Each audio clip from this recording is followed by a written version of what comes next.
विषय आचार्य राजनीति विज्ञान।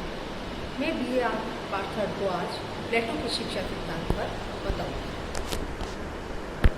रूसो के शब्दों में प्लेटो की पुस्तक रिपब्लिक राजनीति शास्त्र का ग्रंथ नहीं वरन शिक्षा पर कभी भी लिखा गया सर्वश्रेष्ठ ग्रंथ है। शिक्षा मानसिक व्याधि को दूर करने का मानसिक उपचार है। एक आदर्श राज्य नागरिकों के श्रेष्ठ चरित्र पर ही स्थिर रह सकता है और नागरिकों के चरित्र को ढालने का कार्य शिक्षा के आधार पर ही संभव है। प्लेटो ने एथेंस और स्पार्टा की शिक्षा पद्धतियों के गुणों को ग्रहण करते हुए अपनी पद्धति में इन दोनों का समन्वय किया है। यानी प्लेटो ने एथेंस की शिक्षा प्रणाली को कुछ लिया है और कुछ स्पार्टा। अब क्या क्या लिया है?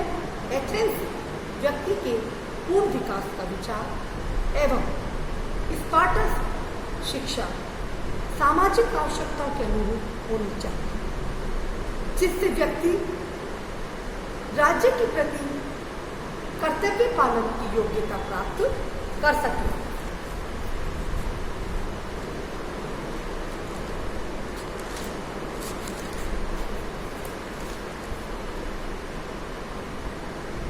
उचित शिक्षा ही प्लेटो के शब्दों में सर्वश्रेष्ठ अभिरक्षक एवं सर्वश्रेष्ठ परिपोषक है।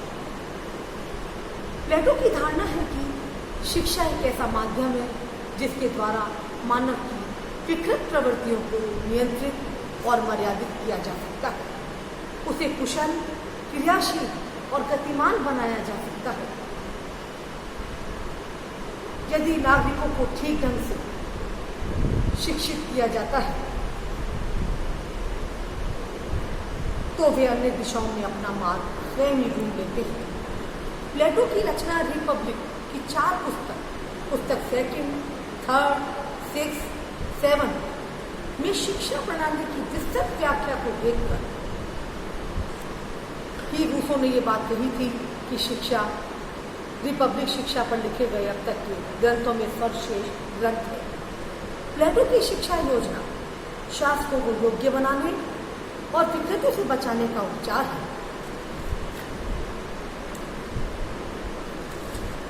प्लेटो का मानना है जितनी मात्रा में शिक्षा श्रेष्ठ होगी उतनी मात्रा में व्यक्ति, समाज और राज्य श्रेष्ठ होंगे तथा उनमें समरसता उत्पन्न होगी। प्लेटो शिक्षा को आध्यात्मिक ज्ञान, दर्शन, सत्य तथा श्रेष्ठ जीवन की अनुभूति का साधन मानता है। प्लेटो के शब्दों में शिक्षा आत्मचक्षु को प्रकाशोन्मुख करती है। यह सामाजिक सफलता नहीं, यह सत्य प्रति प्राप्ति तथा सत्य का अनुगमन है। यह व्यक्ति के चरित्र का निर्माण करती है।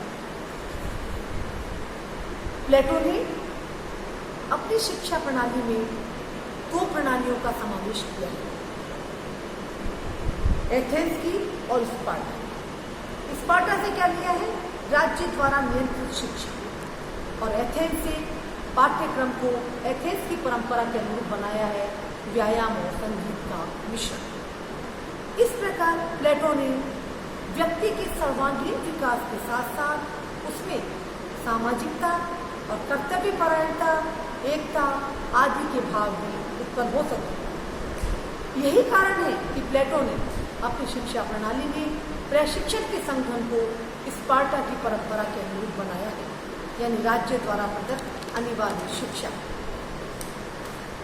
प्लेटो की शिक्षा प्रणाली के क्या उद्देश्य है? अब हम आपको ये बताएंगे कि उसके उद्देश्य क्या है। शिक्षा प्रणाली पहला, आत्मानुभूति की प्राप्ति। यानी प्लेटो क्या कहता है कि सद्गुण ही ज्ञान, तो उसकी शिक्षा दी जा सकती है, क्योंकि सभी ज्ञानों और क्रियाओं का स्रोत आत्मा है। यानी दूसरा पॉइंट हमारा आता है अच्छाई का ज्ञान। इसमें प्लेटो क्या कहता है कि शिक्षा से सत्य की उपलब्धि और कर्तव्यों का ज्ञान होता है। यह निरपेक्ष सत्य का ज्ञान कराती है। यह न्याय सिद्धांत की सिद्धि है। तो न्याय सिद्धांत उन्होंने बताया है अपने अपने स्थान के कर्तव्यों को करना और दूसरे के कार्यों में हस्तक्षेप नहीं करना। बार्कर के शब्दों में शिक्षा सामाजिक नीति, परायणता और सत्य की सिद्धि का साधन है। अब प्लेटो ने जो शिक्षा की विशेषताएं बताई हैं वो है राज्य द्वारा नियंत्रित और अनिवार्य शिक्षा। दूसरा है संरक्षित वर्ग तक सीमित। तीसरा स्त्री पुरुष के लिए समान शिक्षा। चौथा व्यायाम और संगीत का मिश्रण।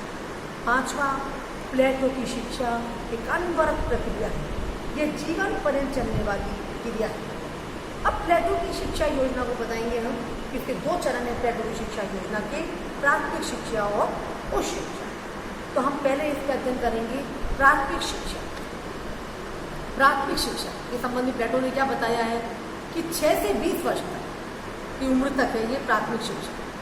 इसमें 6 वर्ष तक क्या है, बच्चों को नैतिक और धार्मिक शिक्षा दी जानी चाहिए और 6 वर्ष के बाद बच्चों को व्यायाम और संगीत की शिक्षा दी जानी चाहिए ताकि वे आत्मसंयम, साहस, सज्जनता, पवित्रता आदि गुणों का विकास कर सकें।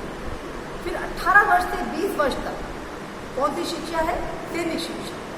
तो प्लेटो क्या मानता है कि व्यायाम स्वस्थ शरीर का निर्माण करता है, संगीत स्वस्थ नैतिकता, अच्छी आदतों और सुरुचियों का विकास करता है। प्लेटो शरीर के लिए व्यायाम और आत्मा के लिए संगीत की आवश्यकता होगी। यह संगीत से प्लेटो का अभिप्राय गायन और नृत्य से नहीं बल्कि काव्यों और साहित्य से भी। इसका अभिप्राय क्या है, कला, विज्ञान और संस्कृति से भी। प्लेटो विनाशकारी साहित्य के स्थान पर निर्माणकारी साहित्य के अध्ययन के बल देता है। प्लेटो कवियों और साहित्यकारों पर कड़ी नजर रखने की सिफारिश करता है ताकि निर्माणकारी साहित्य की रचना हो सके। अब हमारा आता है प्लेटो की शिक्षा पे उच्च शिक्षा। ये तो कब से थी, प्राथमिक शिक्षा 6 से 20 वर्ष तक। अब उच्च शिक्षा का काल है हमारा, ये 20 वर्ष के बाद है। फिबाई ने क्या कहा इस संबंध में, प्लेटो की शिक्षा के संबंध में, कि उच्च शिक्षा योजना निसंदेह रिपब्लिक का अत्यंत मौलिक और अत्यंत विशिष्ट प्रस्ताव है। यह शिक्षा संरक्षक और सैनिक वर्ग के कार्यों को संभालने वाले वर्गों के लिए है। यह शिक्षा केवल उन्हीं विद्यार्थियों के लिए है जिन्होंने 20 वर्ष की आयु पर होने वाली परीक्षा को उत्तीर्ण कर लिया है। यह शिक्षा संरक्षक और सैनिक वर्ग के कार्यों को संभालने वाले वर्गों के लिए है। उस शिक्षा का काल 20 वर्ष से 35 वर्ष तक की आयु वाले विद्यार्थियों के लिए है। इस वर्षों में 20 से 35 वर्ष यानी 20 से 35 वर्ष की आयु वाले विद्यार्थियों के लिए है। इसमें सबसे पहले 20 से अपन 10 वर्ष करेंगे कि 20 से 30, जो 10 वर्ष का अध्ययन करना है, गणित और विज्ञान अध्ययन पे बल दिया है। गणित में अंगणित है, रेखा गणित है, ज्योतिष है, इन पे बहुत अधिक बल दिया है। बल्कि प्लेटो की अकादमी के प्रवेश द्वार पे क्या वाक्य अंकित था कि गणित का ज्ञान रखने वाले ही प्रवेश के अधिकारी हैं। फिर 30 वर्ष की आयु में हो जाती है तो फिर एक परीक्षा होने वाले, सफल होने वाले विद्यार्थियों को द्वंद्व और दर्शन की शिक्षा दी जाएगी। द्वंद्व और दर्शन के लिए स्मरण शक्ति की आवश्यकता है, बुद्धि, कार्य क्षमता और सत्य से लगन और प्यार की आवश्यकता होती है। फिर 35 वर्ष की शिक्षा दीक्षा के बाद भी प्लेटो के दार्शनिक शासक बनने के योग्य नहीं है। उन्हें 15 वर्ष तक यानी 35 से 50 वर्ष की आयु तक प्रशासक के कार्य का व्यवहारिक ज्ञान प्राप्त करना है। इसके बाद ही वे शासक बनने, अच्छाई, शुभ और सत्य को पहचानने की योग्यता रखते हैं। इस संबंध में क्वायर ने भी क्या कहा है प्लेटो के शिक्षा के संबंध में कि 15 वर्ष की व्यवहारिक क्रिया, 15 वर्ष के चिंतन और 15 वर्ष की जांच के बाद 50 वर्ष की आयु में उस उद्देश्य की प्राप्ति होगी जिसका बड़े धैर्य और सुव्यवस्थित ढंग से अनुसरण किया गया है। तो ये अपना है आज प्लेटो का शिक्षा सिद्धांत है।